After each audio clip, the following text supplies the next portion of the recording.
Asia Mylaram Sigachi పరిశ్రమలో ఘోర ప్రమాదం జరిగింది. ఒక్కసారిగా జరిగిన పేలుడుతో 14 మంది మృతి చెందగా పలువురికి తీవ్రంగా గాయాలయ్యాయి.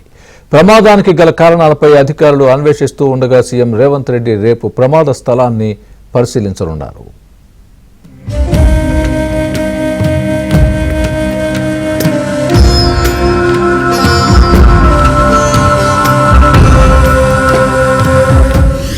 ఆదివారం ఆనందంగా గడిపారు. సోమవారం సంతోషంగా డ్యూటీ ఎక్కారు. 9:20 సిగాచి పరిశ్రమలో భారీ పేలుడు. 9:25 పరుగులు తీసిన కార్మికులు. 9:30 కుప్పకూలిన భవనం.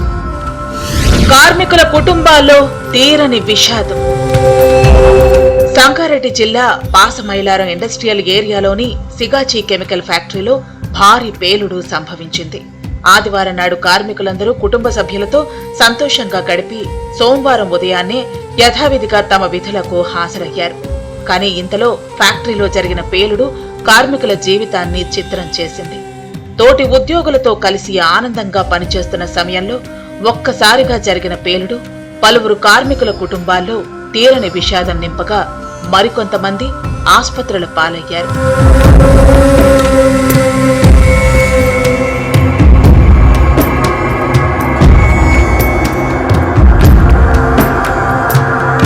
పాసమైలారంలోని సిగాచి పరిశ్రమలో కార్మికులు పనిలో నిమగ్నమైన సమయంలో పేలుడు జరగటంతో మంటలు ఎగసిపడగా భవనం కుప్పకూలిపోయింది. పేలుడు ధాటికి కార్మికులు సుమారు 100 మీటర్ల దూరంలో ఎగిరిపడ్డారు. ఈ ప్రమాదంలో పలువురు కార్మికులు మృతి చెందగా పదుల సంఖ్యలో కార్మికులకు తీవ్ర గాయాలయ్యాయి. గాయపడిన వారిని హుటాహుటిన చందానగర్, మదీనాగూడలోని ప్రైవేట్ ఆసుపత్రులకు తరలించారు. సమాచారం అందుకున్న అగ్నిమాపక సిబ్బంది 11 ఫైర్ ఇంజన్లతో మంటలను అదుపులోకి తీసుకొచ్చారు. ఘటనా స్థలాన్ని సంగారెడ్డి జిల్లా కలెక్టర్ ప్రావీణ్య, ఎస్పీ పరితోష్ పరిశీలించి సహాయక చర్యలపై అధికారులకు సూచనలు చేశారు.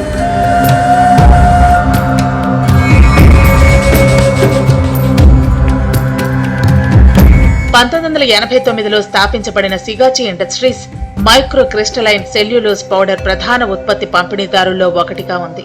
ఈ కంపెనీకి ప్రస్తుతం హైదరాబాద్, గుజరాత్లలో 2 అత్యాధునిక ఉత్పత్తి ఫ్యాక్టరీలు ఉన్నాయి. సిగాచి ఇండస్ట్రీస్ ఫార్మా, ఎక్స్పియంట్స్, న్యూట్రా, ఆహార పదార్థాల రంగంలో కూడా అగ్రగామిగా ఉంది. సిగాచి రసాయన పరిశ్రమలో జరిగిన పేలుడు ఘటనలో plant vice president L N Govan దుర్మరణం పాలయ్యారు. గోవన్ ప్లాంట్లోకి అడుగుపెట్టిన సమయంలోనే పేలుడు సంభవించింది. ప్రమాద ధాటికి ఆయన కారు నుజ్జునుజ్జు అయ్యి మరణించారు.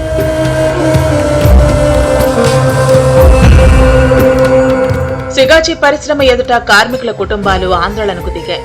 తమ వారి ఆచూకీ చెప్పాలంటూ బంధువులు ఆందోళనకు దిగారు. పరిశ్రమలోకి చొచ్చుకెళ్లేందుకు ప్రయత్నించగా పోలీసులు అడ్డుకున్నారు. ఘటనా స్థలంలో కార్మికుల కుటుంబాల రోదనలు మిన్నంటాయి. మరణించిన వారి మృతదేహాలను చూపించాలంటూ అంబులెన్సులపై రాళ్లతో దాడికి యత్నించగా అధికారులు, స్థానికులు సముదాయించారు. ప్లాంట్ లో ప్యాకింగ్ చేస్తాడు. ఎప్పుడు వచ్చాడమ్మా డ్యూటీకి?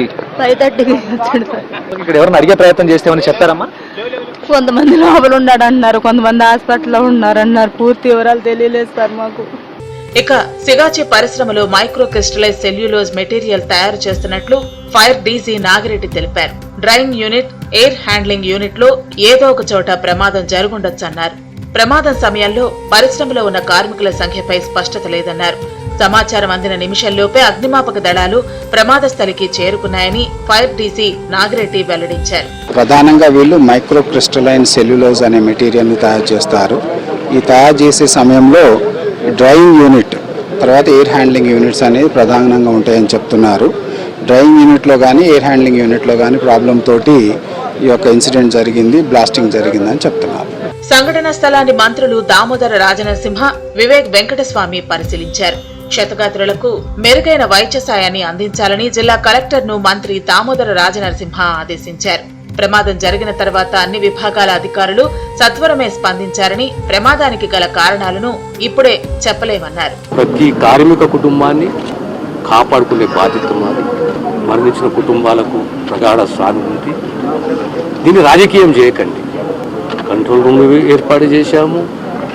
మా వంతు కృషి, కమిట్మెంట్ తోటి మా ప్రయత్నం మేము చేస్తున్నాము. కానీ ప్రతి ఒక్క సంఘటనని రాజకీయం చేయడం వల్ల వ్యక్తిత్వము దిగజారిపోతుంది. సిగాచి పరిశ్రమలో పేలుడు వ్యర్థాలు క్లియర్ చేశాక మృతులకు సంబంధించిన కరెక్ట్ నెంబర్ తెలుస్తుందని మంత్రి వివేక్ వెంకటస్వామి అన్నారు. ఎయిర్ డ్రైయర్ ప్రెజర్ వల్లే ప్రమాదం జరిగిందని స్పష్టం చేశారు. విచారణ జరిపి ఘటనకు బాధ్యులైన వారిపై కఠిన చర్యలు తీసుకుంటామన్నారు. ఫ్యాక్టరీ యాజమాన్యంతో మాట్లాడి కార్మికులకు అందాల్సిన ఎక్స్గ్రేషియా అందిస్తామని, ప్రభుత్వం తరపున కూడా చేయగలిగినంత చేసి కార్మికులను ఆదుకుంటామని మంత్రి వివేక్ హామీ ఇచ్చారు. ప్రైమా ఫేసి ఏది కరెక్టో ఇంకా మనకు టెక్నికల్ గా తెలియదు. అది ఎయిర్ డ్రైయర్ ప్రెషర్ రావడం వలన ఒక బ్లాస్ట్ అయింది, అక్కడ ఆక్సిజన్ ఉండే, so it further created a problem అని కొందరు చెప్తున్నారు. మనకు దీనిలో ఏంటి నిర్లక్ష్యము, ఏంటి ఈ కాజెస్ అన్నీ కూడా తెలిసే అవసరం ఉంది. నేను మా డిపార్ట్మెంట్ వారికి స్ట్రిక్ట్ ఇన్స్ట్రక్షన్స్ ఇచ్చాను.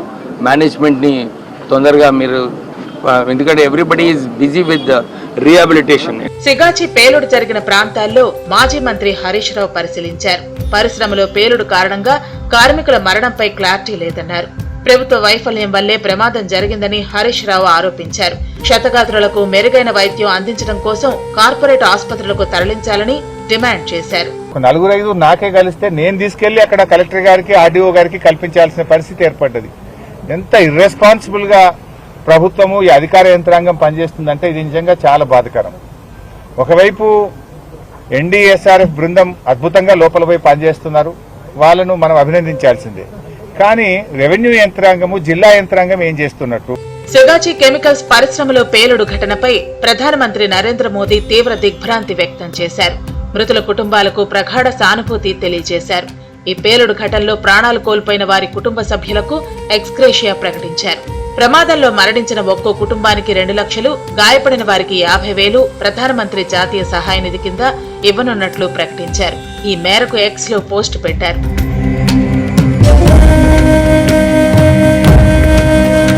పేలుడు ఘటన పట్ల గవర్నర్ జిష్ణుదేవ్ వర్మ తీవ్ర విచారం వ్యక్తం చేశారు. ప్రిన్సిపల్ సెక్రటరీ దానకిషోర్ ద్వారా ఘటనకు సంబంధించిన వివరాలు అడిగి తెలుసుకున్నారు. ఈ దురదృష్టకర ఘటనలో ప్రాణాలు కోల్పోయిన కార్మికుల కుటుంబాలకు ఆయన సంతాపాన్ని వ్యక్తం చేశారు. క్షతగాత్రులు త్వరగా కోలుకోవాలని ఆకాంక్షించారు. బాధితులకు మెరుగైన వైద్యం అందేలా చూడాలని ప్రిన్సిపల్ సెక్రటరీని ఆదేశించారు.